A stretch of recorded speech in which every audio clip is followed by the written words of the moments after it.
Tu es à nouveau libre de tes mouvements. Tilia, que fais-tu? Comme avant.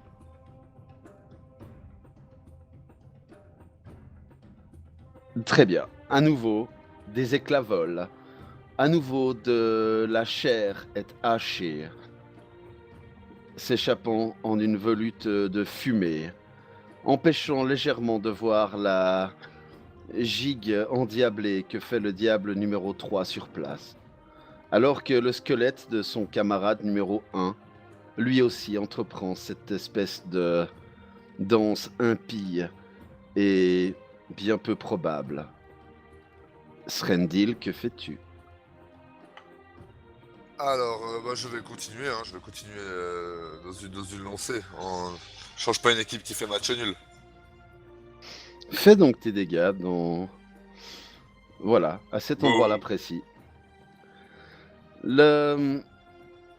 De nouveau, les attaques décrépissent quelque peu la statue, en voyant des éclats qui cherchent à nouveau à assouvir leur désir sur le diable numéro 1, ne trouvant pas l'assouvissement de leur vice, se projetant vers le diable numéro 2.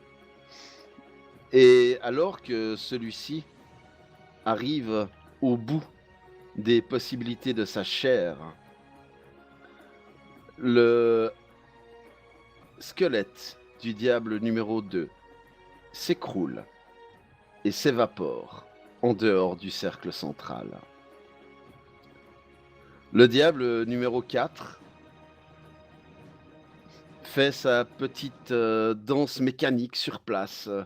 Il a avancé immobile tout à l'heure et maintenant vous le voyez faire ses pas, comme un danseur qui aurait perdu la couleur de sa peau en se serrant les couilles dans un cri très aigu.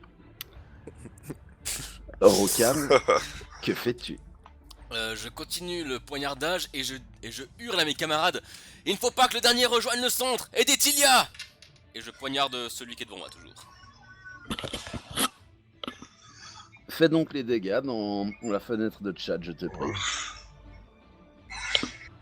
Les éclats volent de la statue vers le diable numéro 5, qui, à nouveau, perd de sa chair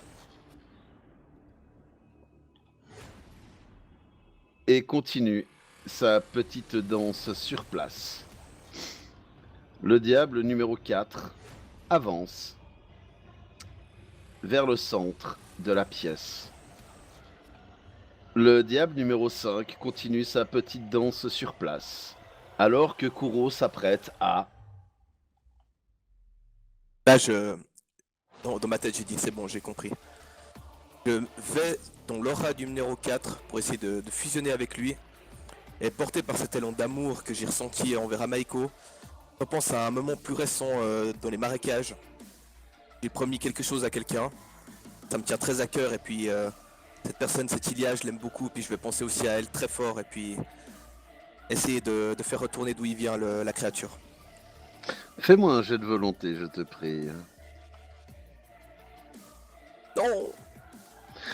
C'en est trop pour ton esprit. Tu sens la haine s'instiller comme une espèce de barre chauffée au rouge qui traverserait ton cerveau d'une oreille à l'autre.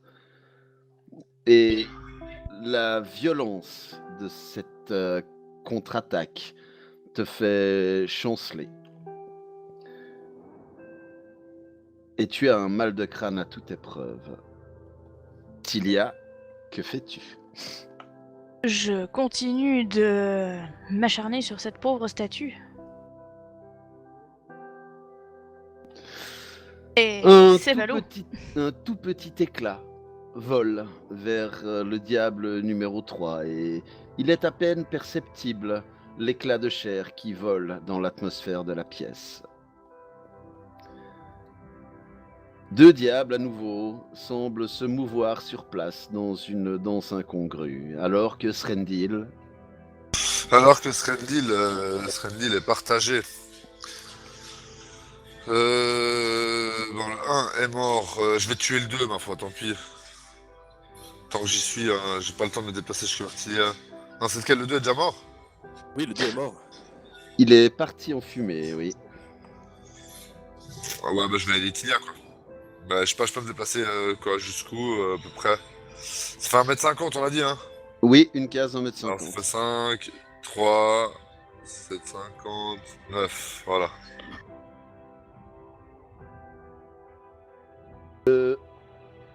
Le diable numéro 4, à nouveau, fait sa petite danse incongrue sur place, se moquant et se riant de la guimauve émanant de l'âme de Kuro. Rokan, que fais-tu? Je vais arrêter de poignarder la statue. Et... j'ai le temps de sortir mon arbalète et de tirer à l'autre bout de la salle? Ou pas? Oui, Ok. Alors je vais faire ça, je me retourne. Et je tire sur la statue qui est en face de Tilia. eh bien, fais ton attaque dans la fenêtre de chat, je te prie. Yes. Oh, pourquoi t'as pas fait un 1? Ouais, je sais, hein. Déçu, hein. Je suis sûr que ça aurait plu à Kuro ou à Tilia. Fais-moi le jet de dégâts dans la fenêtre de chat, s'il te plaît. Tilia, tu vois des esquilles d'onyx voler dans l'air et se propager vers le diable numéro 3, le Lardent, à nouveau. Et à nouveau, enlevant de la chair, du sang et quelques éclats d'eau à cette créature ignoble. Tous les diables, en même temps, à nouveau semblent agir. Kuro, que veux-tu faire? Je vais pas me laisser déstabiliser. Je vais essayer de me concentrer, de faire plus ou moins partir la douleur pendant quelques secondes, histoire de nouveau de penser à Meiko, à tout ce que j'aime, à tout ce qui m'est cher. Très bien. Fais ton jet de volonté, je te prie.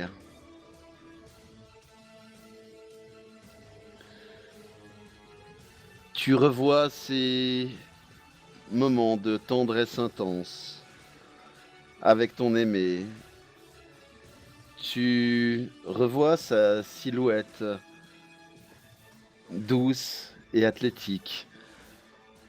Son corps en sueur accolé au tien et tu sens le parfum de ses cheveux qui enveloppe ton esprit d'une douce chaleur, qui lutte contre le feu diabolique. Feu diabolique qui s'évapore instantanément. Le calme revient dans la pièce. 3 statues au nord, à l'ouest et à l'est vous dévisagent. Des éclats de pierre ayant volé vers le centre de la pièce. Ne reste plus que 3 diables au centre de la pièce, qui chacun se tourne de sorte à regarder selon un angle de 120 degrés par rapport aux autres. Une vibration commence à émaner de ces statues. Une vibration émane du sol. Vous sentez tous l'aura mauvaise, l'aura d'un froid infernal se répandre à toute la pièce. Vous sentez qu'on cherche à déchirer vos âmes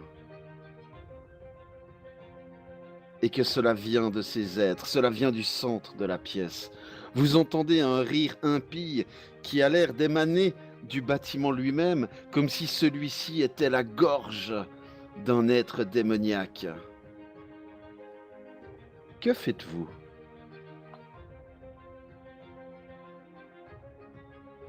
Les diables sont toujours là au centre, hein, on est d'accord? Il y a 3 diables qui chacun regardent, un au nord, l'autre au sud-ouest, l'autre au sud-est. et ceux-ci ont l'air de vibrer. Comme s'ils étaient un peu flous. Moi, je vais me reculer un peu. Quelqu'un a une brillante idée? Parce que là, alors... Moi, je me recule de la statue, enfin, je m'éloigne un petit peu, et je me tiens prêt. Arbalète, violon, arbalète à la main. Moi, je vais me rapprocher un petit peu, mais pour être plus proche de mes potes au cas où, en fait. je me dis que je suis à 2 doigts de me jeter au centre pour voir s'il me fera un power-up. Non, non, non, non, non. Fais pas ça. Non, non. Srendil ultra instinct. Les cheveux straight, non, non. les yeux de Merci. Non, non, tu vas C'est devenir, pas pour tout de suite. tu vas devenir le jeu de Srendil Dragon Merguez, Ball. tu vois, au milieu, donc vas-y pas. Non? Ok, bon. Non, non, non, merci. Non, non. On ne s'est passé. Oh, vous savez Ouais. quoi? On se donne la main. Ouais. On se donne la main, on pense à quelque chose de très fort et on se jette les 4 dedans ensemble. On essaie de faire résonner ce qu'on a de meilleur en nous, quoi. On fait ça. Vas-y. Tilia, appelle Sarenrae. Enfin, appelez Sarenrae, Tilia. Ah, tu peux lui donner des ordres, elle s'en fout. André. Allô, allô. T'as compris? T'as pas raison, cousin? On va tous se concentrer sur ce qu'on ressent de meilleur, en fait. Exactement.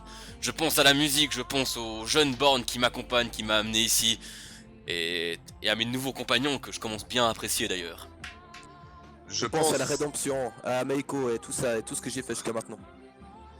Moi, je pense à ces adorables petites bouilles de gobelins qui m'attendent à la maison et à Sarenrae qui me guide quelles que soient les circonstances.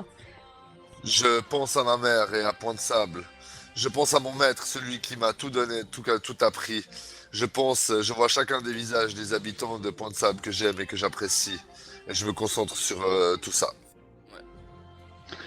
Alors que vos âmes dégoulinent de miel, de suavité, de guimauve et autres girlitudes sucrées, les différentes silhouettes des 3 diables se rapprochent les unes des autres, se fondent en une espèce de nuage.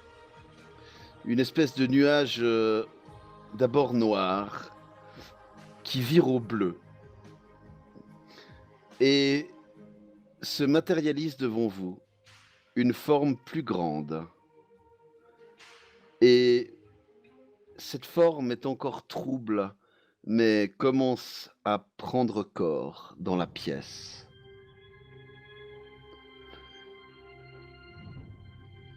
Et vous entendez un rire au fond de vos têtes, un rire malsain.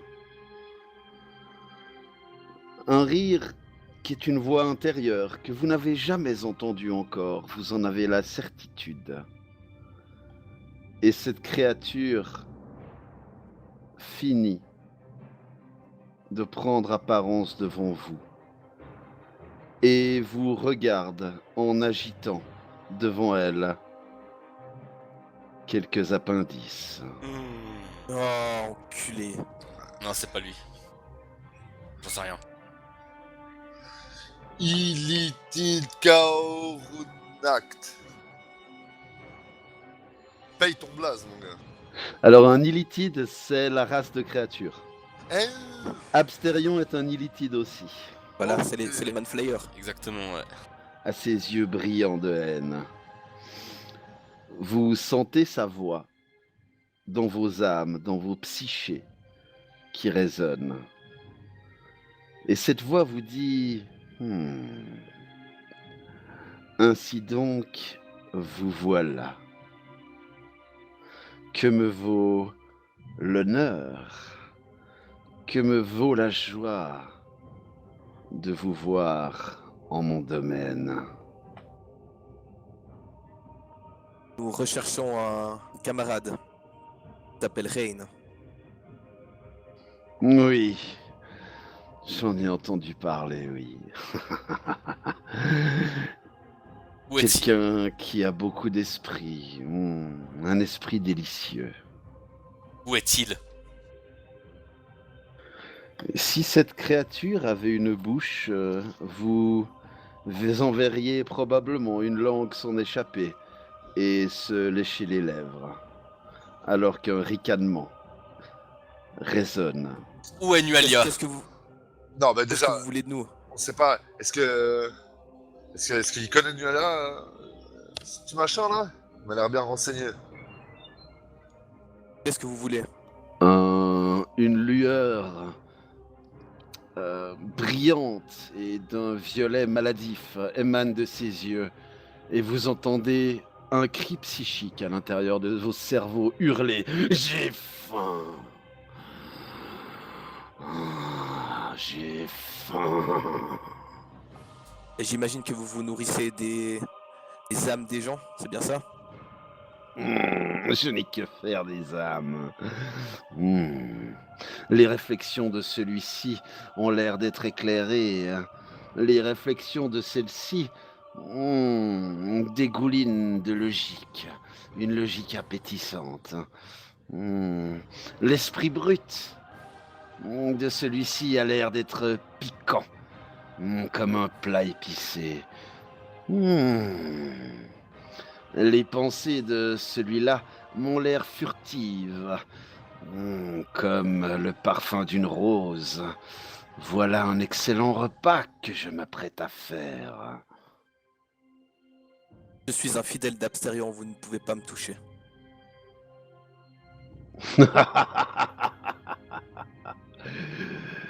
Crois-tu que je suis celui qui se nourrit lorsque je mange ?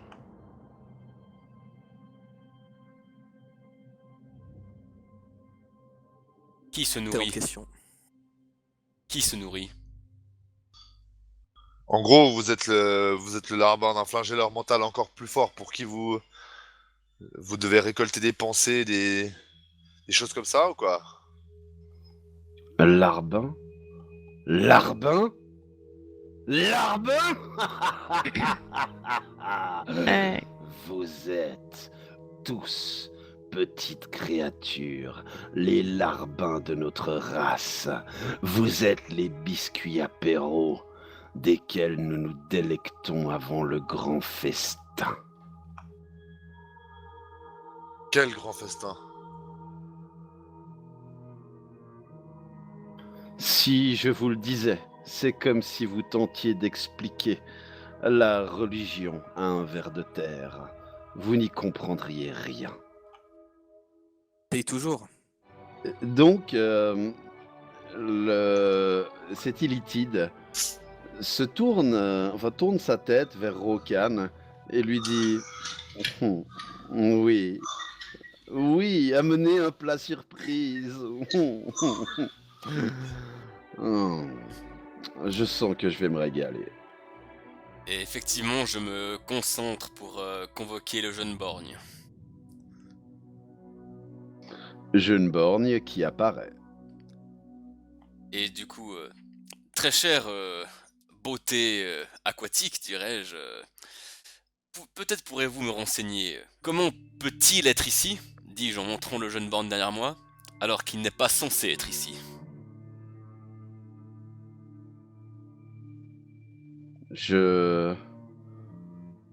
Ton cerveau est vraiment exotique, je n'en suis pas le fil. Vraiment une saveur très particulière, oui. Que veux-tu dire? Eh bien, Normalement, les fantômes viennent de personnes décédées, mais l'est-il vraiment? Que lui est-il arrivé? Que puis-je donc en avoir à faire? En quoi cela m'apporte-t-il de te répondre, ver de terre? Je lui souris. Maintenant, très bien, que va-t-il nous ou vous arriver? Eh bien, nous allons chacun connaître un aspect différent de la digestion. Pour vous, il sera probablement douloureux, et pour moi, une pensée éloignée communiquée à moi, qui mâcherai pour lui. Eh bien, si c'est ainsi, camarade, je crois que nous ne voulons pas finir en déjection, n'est-ce pas? C'est maintenant que je peux le taper ou bien? Ah bah, si tu veux essayer de taper, tu peux essayer de taper. Est-ce que vous avez un Arrête. lien? Est-ce qu'il a un... Je vais poser la question. Je sais pas, vous lui avez pas demandé déjà s'il avait un lien avec Absterion, hein? Mais il mange pour lui, non? L'a sous-entendu, mais. Bah, peut-être qu'il mange pour un autre, peut-être même Absterion, ça va peut-être pas le plus... Je suis là, vous pouvez me parler directement. Ouais, est-ce que vous bossez Ces pour Absterion? insectes qui agissent comme si je n'existais pas. Vous n'êtes que des fourmis. Vous pensez pouvoir vous parler par vos vulgaires phéromones, alors que je vois toute votre fourmilière. Ouais, laisse parler les fourmis. Absterion est-il votre maître? Non. L'aimez-vous? Aimer? Êtes-vous son allié? Êtes-vous son allié? Je- Voilà des concepts qui me semblent d'un intérêt bien vil. Comment vous faire comprendre? Eh bien,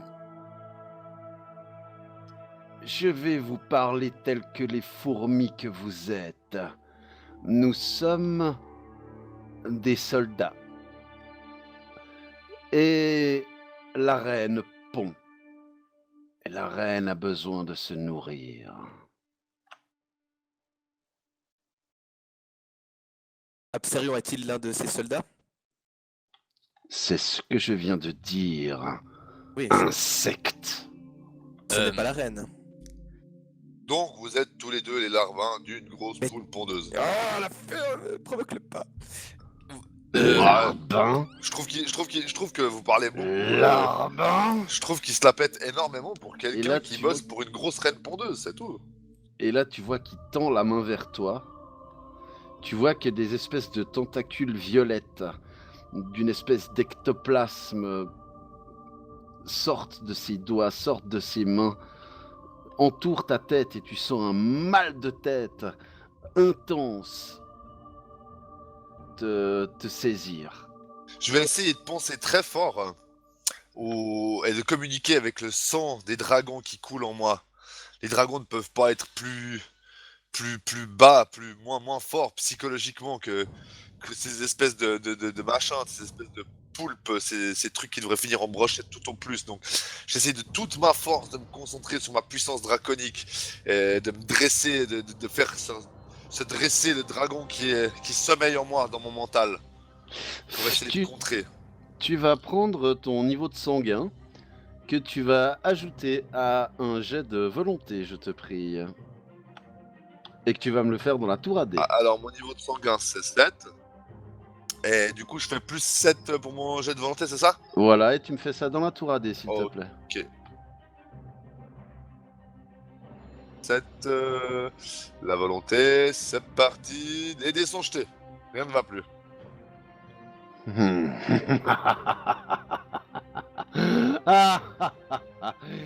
Tu fais appel à un très bon plat de résistance. Malheureusement, cela ne te sauvera pas. Et là, tu vois, il a l'air de resserrer sa main. Et le cercle d'éther coloré autour de ta tête se resserre encore plus. Le mal de tête se transforme en migraine. Kuro, vous m'avez parlé d'une entité que vous avez rencontrée, une entité très puissante. Quel était son nom? Absterion. Zamanak. Zamanak. Zamanak. Est-ce que vous connaissez Zamanak, très cher? Là, il tourne violemment la tête vers toi. Les espèces de vrilles violacées s'estompent autour de la tête de Srendil.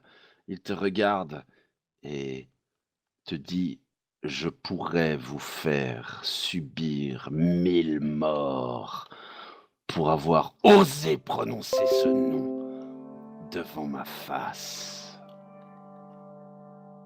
Ignorons qui c'est. Nous nous excusons. Dites-nous un peu plus de ce Zamanak. Ah, ce nom.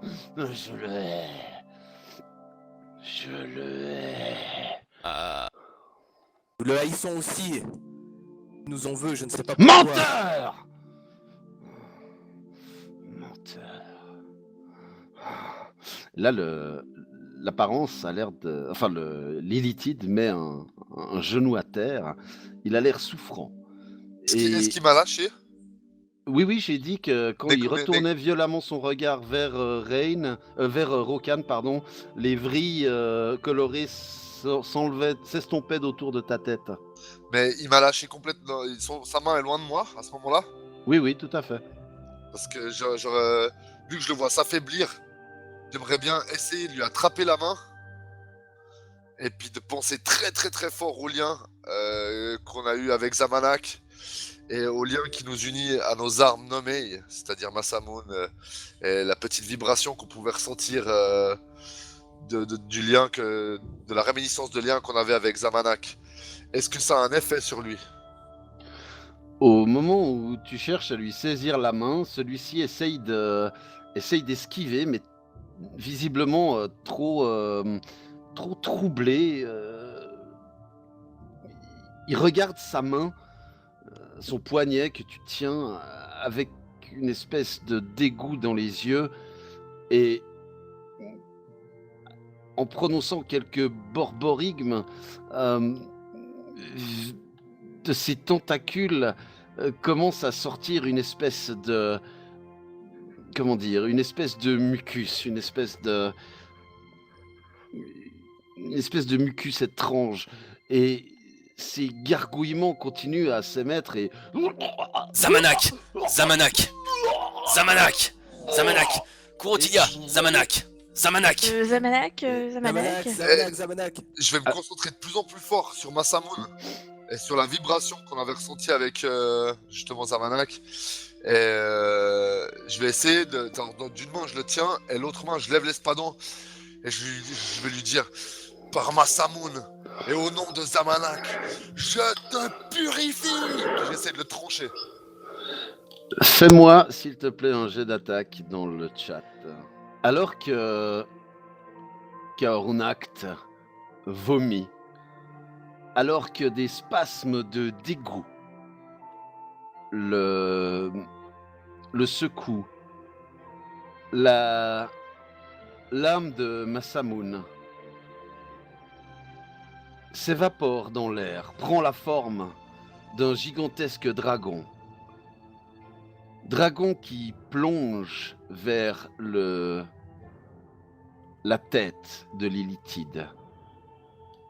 L'Illithide se relève, cambre son corps vers l'arrière dans un hurlement psychique qui déchire vos tympans. Un hurlement strident comme le bruit d'une craie sur un tableau noir qui fait vibrer le mur nord, puis le mur sud, le mur est, le mur ouest. Les statues éclatent en millions d'éclats d'onyx brillants. La tête de l'Illithide explose dans une projection de cristaux violacés brillants qui lacèrent vos esprits. Vous tombez dans l'inconscience. Petit à petit, vous reprenez connaissance. Combien de temps s'est écoulé? Vous ne le savez. Était-ce un rêve? Était-ce réel? Toujours est-il qu'en face de vous se tient une pyramide, fièrement dressée sur sa base, reposant au milieu d'une clairière, entourée de bâtiments richissimes, fiers. Là, un marché aux esclaves. Ici, une maison de passe. Et là, au-dessus de la pyramide, une créature se tient. Créature à l'air libidineux, à l'air rempli de vices, qui vous regarde et pointe la main vers vous. Pointe l'autre main vers vous et vous dit vous voilà, je suis heureuse de vous voir. Oh, il sera bien longtemps avant que je vous aurai vu. Mais je suis content. Je vais pouvoir faire de vous les invités principaux de mon orgie. Voilà qui saurait plaire à mon frère, à l'Azniste, à mon frère Xander Ghoul. Bellimarius m'enviera, il est vrai. Que de luxure je vais connaître grâce à vous, mes amants exotiques. Tellement que je pourrais remplacer Zuta à l'idée que je me fais de ce régal. Après cette orgie, Kroon lui-même ne saura pas. Oh non, il ne saura pas comment se reposer d'un tel festin.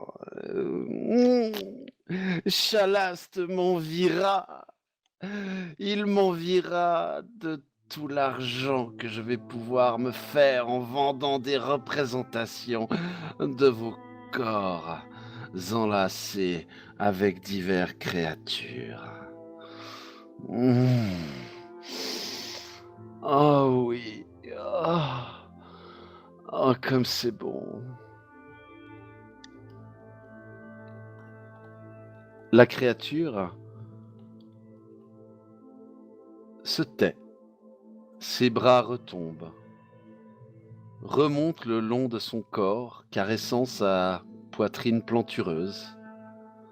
Se mordant la lèvre inférieure. Elle a l'air de partir dans un orgasme incontrôlé avant de disparaître sous les vivas de la foule.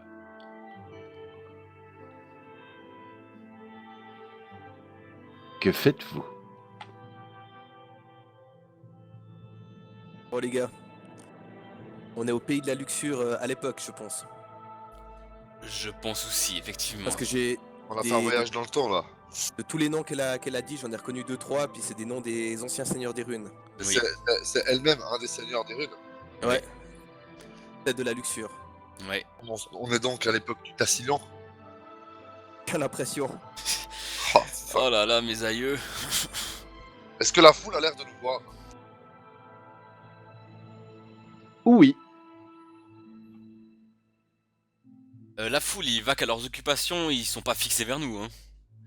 Eh bien, alors que le discours s'est terminé, enfin, vous étiez trop occupé à regarder ce seigneur des runes, vous ne vous êtes pas aperçu qu'effectivement, certains regards se sont tournés vers vous.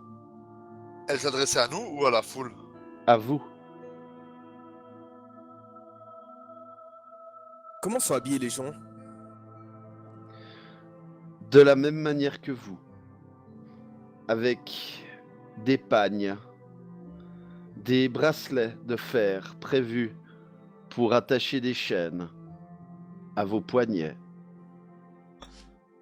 Et les autres personnes qui sont dans le même enclos que vous sont vêtues de la même manière.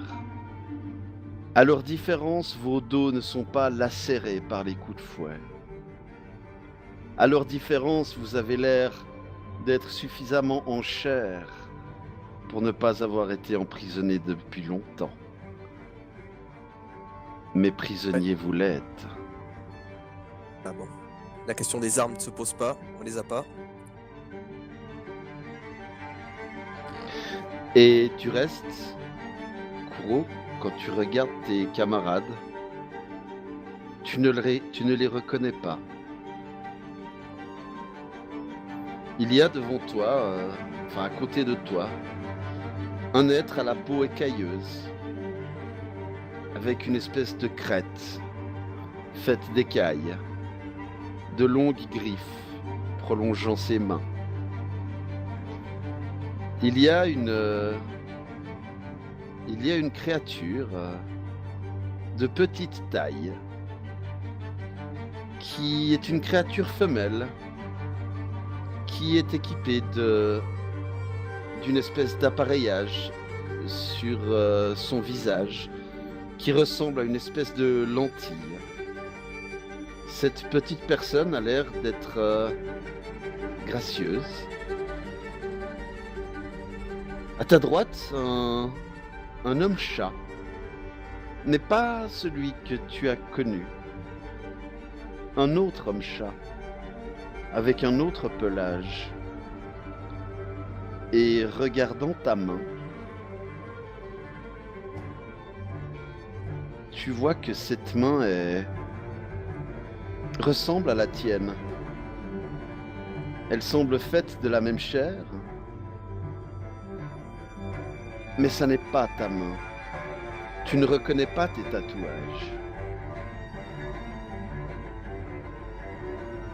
Alors que chacun d'entre vous prend conscience qu'il habite un autre corps,